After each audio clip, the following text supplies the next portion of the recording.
চ স্মিথ ডায়লগগুলো বল, শুরু থেকে এসে হেঁটে আয় দিয়ে শুরু কর। তুই সামনের দিকে আমার দিকে তাকানোর মতো করে তাকিয়ে থাক। হ্যাঁ চ ঢোক।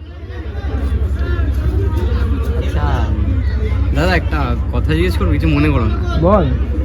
আসলে আর একটু পরে না আমি যাকে পছন্দ করি সে আসবে, তো আমি তাকে আমার মনের কথাটা বলবো।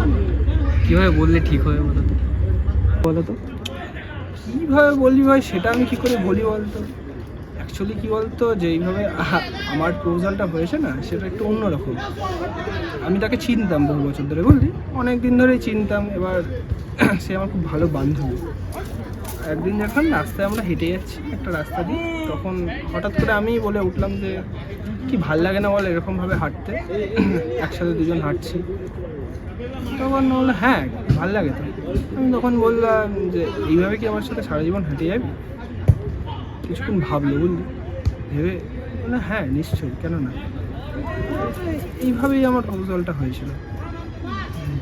কিন্তু আমি তো একটা চকলেট আর গোলাপ এনেছি, এতে কি হবে? কেন নয় পাগল, কী বলতো, প্রপোজালের জিনিসটা না ফিলিংসের উপর খুব ডিপেন্ড করছে। এবার নিজের জীবনটা ওরকম তো, আর ফিলিংসগুলো একই রয়ে গেল তো।